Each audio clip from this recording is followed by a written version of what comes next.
बिस्मिल्लाहिर्रहमानिर्रहीम। अस्सलाम वालेकुम नादरीन, आप यूट्यूब चैनल देख रहे हैं। मैं इमरान खान हूँ। नादरीन, सारी रात बड़ा रोला पड़ा रहा और बहुत ज़्यादा ट्वीट्स होते रहे। कभी शहबाज शरीफ ने ट्वीट किया, कभी डोनाल्ड ट्रंप ने ट्वीट किया, बहुत बड़ी बड़ी खबरें आई और ये कहा गया कि जनाब चीज़ें पूरी हद तक कंट्रोल हो गई हैं। लेकिन डोनाल्ड ट्रंप का जो चीज़ों को बढ़ा चढ़ा कर बताने का एक उनकी आदत है, उसकी वजह से बार बार उन्हें शर्मिंदगी होती है। और ईरान का प्रॉब्लम यह है कि ईरान इस लड़ाई को किसी भी महाज पे हारना नहीं चाहता। वो मैदान के अंदर उन्होंने लड़ाई लड़ी है, वहाँ उन्होंने कुर्बानियाँ दी हैं, लेकिन हार नहीं मानी। ना वो मुज़ाकरात की टेबल पे हारना चाहता है, ना वो मीडिया के मैदान में हारना चाहता है। तो ईरान को ये लड़ाई हर मैदान के अंदर कम से कम या तो जीतनी है या कम से कम हारनी नहीं है। तो डोनाल्ड ट्रंप का भी मसला ये है कि डोनाल्ड ट्रंप बार बार फेस सेविंग के चक्कर में कोई ना कोई ऐसा स्टेटमेंट दे देते हैं जो उनके गले पड़ जाता है। पहले देखें इन लोगों ने किया क्या। फिर बाकर कालीबाफ जो मुज़ाकरात कमेटी के हेड हैं ईरान की जानिब से, उन्होंने सारी चीज़ें खोल कर सामने रख दी और डोनाल्ड ट्रंप के साथ झूठ उन्होंने 1 घंटे में पकड़े। वो क्या था, लेकिन पहले आप ये देखें कि एक स्टेटमेंट आता है इराक़ची की जानिब से और वो ये कहते हैं कि सीज़ फायर क्योंकि हमारा हो गया था और लबनान के अंदर हमारी जो शर्त थी वो सीज़ फायर हो गया और अब हम कमर्शियल जो जहाज़ हैं वो गुजर सकते हैं आबनाए हुरमुज़ में से और ये मुकम्मल तौर पे ओपन है कमर्शियल जहाज़ों के लिए और ये सीज़ फायर का जो एक दौरानिया है उसके बीच में ये खुले रहेगी। अब इसके अंदर कोई बंदिश नहीं है।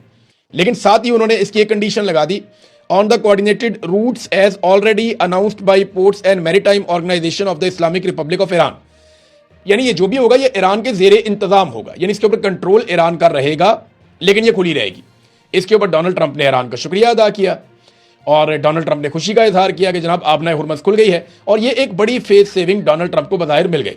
लेकिन उसके बाद डोनाल्ड ट्रंप ने मीडिया के साथ जो बातें कर दी वो ईरान को उसका जवाब देना पड़ गया। और अब जब मैं ये वीडियो रिकॉर्ड कर रहा हूं तो थोड़ी देर पहले बाकर कालीबाफ जो स्पीकर है ईरान के और उसके साथ साथ वो मुज़ाकराती कमेटी के हेड भी हैं, उन्होंने डोनाल्ड ट्रंप का सारा चट्टा कट्टा खोल दिया अपने ट्वीट के ऊपर और एक स्टेटमेंट भी जारी कर दिया, जबकि ईरानी वज़ारत ख़ारजा ने भी एक स्टेटमेंट इस बारे में जारी कर दिया है। डोनाल्ड ट्रंप ने एक दावा यह भी किया कि ईरान अपनी अफसूदा शुदा यूरेनियम, यानी वो यूरेनियम जिसका वजन लगभग 450 किलो है और वो यूरेनियम जो 60% तक अफसूदा हो चुकी है, यानी उसको एटमी मवाद बनाने के लिए या एटमी धमाका करने के लिए या एटमी तजर्बा करने के लिए चंद दिनों में इस काबिल बनाया जा सकता है अगर ईरान कोशिश करे तो। डोनाल्ड ट्रंप ने यह दावा किया कि वो अमेरिका के हवाले कर देगा ईरान। अब पूरी दुनिया में इस पर खबरें चलना शुरू हो गई कि जनाब ईरान ने यह फैसला कर लिया है कि वो अफसूदा यूरेनियम हवाले कर देगा डोनाल्ड ट्रंप के। और मुझे ये बहुत बड़ी कामयाबी लगी डोनाल्ड ट्रंप की, क्योंकि ये बहुत बड़ी वॉर ट्रॉफी है। अगर कहीं ये यूरेनियम डोनाल्ड ट्रंप किसी जगह पे रख के इसका मुआयना करने के लिए आ जाए या उसको देख ले या डोनाल्ड ट्रंप की टीम उसको देख ले और डोनाल्ड ट्रंप इसकी सिर्फ तस्वीर जारी कर दे कि जनाब हमने ईरान से ये यूरेनियम हासिल कर ली है, अब ये अमेरिका के कंट्रोल में, अमेरिका के कब्जे में है, तो ये एक बहुत बड़ी कामयाबी हो सकती है अमेरिका की। जो खबरें मार्केट में आई उनमें एक ये था कि कोई $20 अरब ईरान को मिल जाएंगे, इसमें आबनाए हुरमुज़ के ऊपर ईरान का कंट्रोल हो जाएगा, यूरेनियम जो है वो अमेरिका के हवाले कर दी जाएगी, ईरान कभी भी एटमी हथियार नहीं बनाएगा। इस किस्म की बहुत सारी चीज़ें मार्केट के अंदर आ गई। लेकिन क्या ये वो चीज़ें हैं जिन पे अरब ममालिक मान जाते? मुझे ये बातें सुनकर हैरत तो हो रही थी। अच्छी बात तो यह है कि अमन हो रहा था और मुझे आसिम मुनीर साहब की काबिलियत पे भी हैरत हो रही थी कि वो इतनी ज़बरदस्त चीज़ें ईरान से मनवा कर उठ गए कि आप यूरेनियम अमेरिका के हवाले कर दें और आबनाए हुरमुज़ को कंट्रोल कर दें। क्योंकि आबनाए हुरमुज़ को अगर कंट्रोल कर देते हैं ईरानी, जैसा कि डोनाल्ड ट्रंप ने मुबारकबाद दी और ईरान ने कहा कि हमने खोल दी है लेकिन वो हमारे कंट्रोल के मुताबिक चलेगी, तो ये तो अरब ममालिक को कभी भी काबिल कबूल नहीं होगा। वो आबनाए हुरमुज़ जो इससे पहले अरब ममालिक आज़ादी के साथ इस्तेमाल करते थे, वो सारे खलीजी ममालिक उस आबनाए हुरमुज़ को इस्तेमाल करने के लिए ईरान के मरहूने मिन्नत हो जाए और अमेरिका यहां से अपनी वॉर ट्रॉफी लेकर चला जाए, तो अरबों को क्या मिला? ये बात मेरे जहन में आ रही थी। लेकिन फिर बाकर कालीबाफ ने ट्वीट कर दिए और जो उन्होंने ट्वीट किए उनका मतलब मैं आपको बता देता हूं। उन्होंने तो फारसी में ट्वीट किए, उसका हमने अंग्रेजी में ट्रांसलेशन किया और उसको उर्दू में भी ट्रांसलेट किया। बाकर कालीबाफ ये कहते हैं कि अमेरिका के या अमेरिकी सदर के जो हालिया बयानात हैं उस पर उन्होंने शदीद रद्द-ए-अमल देते हुए कहा कि अमेरिकी सदर की जानिब से 1 घंटे में किए गए 7 दावे सरासर गलत और गुमराहकुन है। यानी 7 चीजें जो डोनाल्ड ट्रंप ने कही वो 7 की 7 गलत हैं। उन्होंने एक एक करके उन चीजों के ऊपर बताया। फिर उन्होंने ये भी कहा कि हमारी जो वजारत खारजा है उसका जो बयान है या इंटरव्यू है उसको आप पढ़ लें, आप गुमराह होने से बच जाएंगे, ईरानी मौक़िफ़ आपको वहां पे मिल जाएगा। उन्होंने कहा जी कि अमेरिका झूठे बयानिए के जरिए जंग में कामयाबी हासिल नहीं कर सकता और ना ही मुज़ाकरात में किसी नतीजे पे ऐसे वो पहुंच सकेगा। उनके मुताबिक ईरान के खिलाफ अगर मुहासरा जारी रखा गया तो आबनाए हुर्मुज़ खुली नहीं रहेगी। यह है जी सबसे इंपॉर्टेंट बात। डोनाल्ड ट्रंप ने कहा था कि आबनाए हुर्मुज़ खुल गई है, जबकि अमेरिका का ब्लॉकेज जो ईरान के हवाले से है वो जारी रहेगा। तो इस पे ईरान ने कह दिया जी अगर आपका ब्लॉकेज जारी रहेगा तो फिर आबनाए हुर्मुज़ भी नहीं खुली है।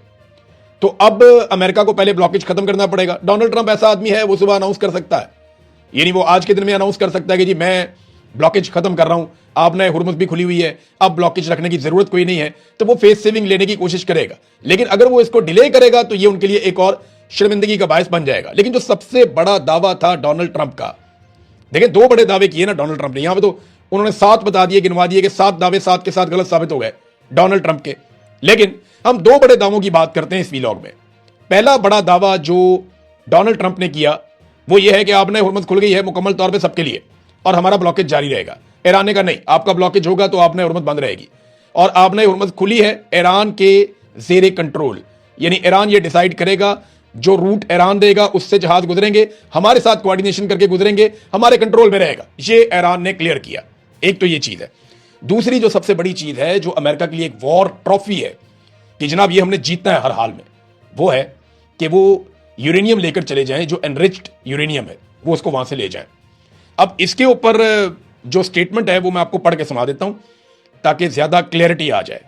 वो जो स्टेटमेंट है इसके अंदर जिसका लिंक शेयर किया है बाकर कालीबाफ ने, वो स्टेटमेंट ये कहती है कि Iran enriched uranium is not going to be transferred anywhere under any circumstances, कि ईरान की जो अफसूदाशुदा यूरेनियम है वो किसी भी सूरत में किसी भी जगह पे कहीं भी ट्रांसफर नहीं की जा रही, उसको मुल्क से बाहर नहीं भिजवाया जाएगा। और ये जो अगला जुमला है ना, इस पे है सारा जोर। उसमें वो कहते हैं कि just as Iranian soil is sacred so is enriched uranium. वो कहते हैं जैसे हमारे लिए ईरानी सरजमीन मुकद्दस है वैसे ही ये यूरेनियम भी हमारे लिए है, यानी ये यूरेनियम हमारे लिए ऐसे ही मुकद्दस है जैसे ईरानी सरजमीन हमारे लिए मुकद्दस है। ये है वो 2 चीजें जो डोनाल्ड ट्रंप की गलत साबित हुई। अब डोनाल्ड ट्रंप को अगर यूरेनियम नहीं मिलती तो डोनाल्ड ट्रंप और क्या कर सकते हैं, इसके ऊपर अगर मैं गौर कर रहा था तो मुझे ऐसा लगता है कि अगर कोई सोल्यूशन निकलेगा तो वो ये होगा कि ईरान ये सारी यूरेनियम एक जगह पे इकट्ठी करके एक इंटरनेशनल तरीक़ाकार के तहत इसको निगरानी में ले आएगा कि जनाब ये वो यूरेनियम है जिससे अमेरिका को प्रॉब्लम है, आपको ये लगता है कि हम एटमी हथियार बना लेंगे, हमारे पास तो पहले ही फतवा है कि हमने एटमी हथियार नहीं बनाने, लिहाजा ये यूरेनियम पड़ी हुई है और इसके ऊपर आप आगे निगरानी कर लें और इसके ऊपर इंटरनेशनल निगरानी का जो पूरा मैकेनिज्म है वो इसके ऊपर आप लगा दें और हम आपको हर महीने या जो भी टाइम होगा उसके हिसाब से आप इसकी निगरानी कर सकते हैं, आप चीजें देख सकते हैं, ईरान कोऑपरेट करेगा, लेकिन उसके बदले में ईरान के ऊपर से पाबंदियां उठानी पड़ेंगी। ये नाज़रीन जो दोनों चीजें थी इन पे मैंने आपके सामने जो इस वक्त रीसेंट सिचुएशन है वो मैंने आपके सामने रख दी। बड़ा दिलेरी वाला स्टेटमेंट मुज़ाकरात के बीच में बाकर कालीबाफ ने दिया। किसी भी जगह पे ऐसा लगता नहीं है कि ईरान कोई हारा हुआ मुल्क है, या किसी जगह पे ऐसा लगता नहीं है कि ईरान को इतनी मार पड़ी है या ईरान पे इतने बम गिरे हैं। बड़ी उन्होंने रेजिलियंस शो की है और ईरानी अवाम जो है वो अभी भी डट कर खड़ी है। जहां पे भी कोई छोटा सा इवेंट होता है बहुत बड़ी तादाद में लोग निकल कर बाहर आ जाते हैं। ईरानी फॉरेन मिनिस्ट्री ने भी ये स्टेटमेंट दिया कि ये यूरेनियम मुल्क से बाहर भेजना हमारे लिए कोई ऑप्शन ही नहीं है। अब आ जाए नाज़रीन पाकिस्तान पे। पाकिस्तान की तारीफ की डोनाल्ड ट्रंप ने, और डोनाल्ड ट्रंप ने पाकिस्तानी वज़ीर आज़म की तारीफ की, पाकिस्तानी फील्ड मार्शल की तारीफ की। तो डोनाल्ड ट्रंप ने जो स्टेटमेंट दिया उन्होंने कहा जी फील्ड मार्शल बहुत अच्छा काम कर रहे हैं, शहबाज शरीफ बहुत अच्छा काम कर रहे हैं, उनकी उन्होंने बहुत तारीफ की, माजी में भी वो ये तारीफें करते रहे हैं। तो इस पे शहबाज शरीफ साहब ने भी ट्वीट करके डोनाल्ड ट्रंप का शुक्रिया अदा किया। अब शहबाज शरीफ साहब ने जो शुक्रिया अदा किया उसमें उन्होंने कहा कि जनाब सदर, मैं पाकिस्तान के अवाम, फील्ड मार्शल आसिम मुनीर और अपनी जानिब से आपके मेहरबान और शाइस्ता कलमात पर दिली और गहरे एहसास तशक्कुर का इजहार करता हूं। यानी बहुत शुक्रिया अदा किया, पाकिस्तानी अवाम की तरफ से भी शुक्रिया अदा कर दिया। हालांकि अवामी मैंडेट नहीं है इनके पास, अवाम की तरफ से शुक्रिया तो वो वज़ीर आज़म अदा कर सकता है ना जिसके पास पब्लिक का मैंडेट हो। इनको तो वोट ही नहीं डाले लोगों ने, ये तो जबरदस्ती लाकर मिलिट्री एस्टेब्लिशमेंट ने हुकूमत में बैठा दिए, तो ये हकीकत तब्दील तो नहीं हो जाएगी इससे। तो मैं ये चाहता हूं कि आप लोग कमेंट करके बताएं ताकि हम वो कमेंट गिन के बताएंगे भी। आप इसी वीलॉग के बाद कमेंट करके हमें ये बताएं कि शहबाज शरीफ साहब ने आपकी तरफ से डोनाल्ड ट्रंप का जो शुक्रिया अदा किया है, क्या आप इस शुक्रिया में शामिल हैं? क्योंकि चंद चीजें मैं आपके सामने रखता हूं कि आलमी सतह पे ये पदिराई डोनाल्ड ट्रंप की वजह से शहबाज शरीफ को, आसिम मुनीर को मिल रही है, लेकिन एक बात हमें समझनी पड़ेगी कि डोनाल्ड ट्रंप एक बड़ी अजीबोगरीब दलदल में फंस गया था। डोनाल्ड ट्रंप एक ताकतवर मुल्क का सदर है, वो खुद को सुपर पावर कहते हैं और उनकी ये कैपेसिटी है, उन्होंने ईरान के साथ एक ऐसी लड़ाई शुरू कर दी जिसमें उनके सारे इत्तेहादी उनको छोड़ गए। आज पाकिस्तानी हुकूमत उस वक्त डोनाल्ड ट्रंप का साथ दे रही है जब आलमी सतह पर डोनाल्ड ट्रंप तनहा हो रहा है, उसके तमाम पुराने इत्तेहादी उससे दूर होते चले जा रहे हैं और उस वक्त पाकिस्तानी जो है वो डोनाल्ड ट्रंप के साथ खड़े हैं। तो डूबते को तिनके का सहारा सही। तो अब डोनाल्ड ट्रंप का बहुत बुरा वक्त चल रहा था, उसको रेस्क्यू करने के लिए किसी की जरूरत थी। तो पाकिस्तान पे उसको बहुत भरोसा है, उसे लगता है कि पाकिस्तान के फील्ड मार्शल आसिम मुनीर और शहबाज शरीफ उनके वफादारों में से एक है और ये मेरा पैगाम लेकर ईरान तक जाएंगे और मुझे फेस सेविंग दिलवाएंगे। बहरहाल इन्होंने उसके लिए कोशिश भी की है।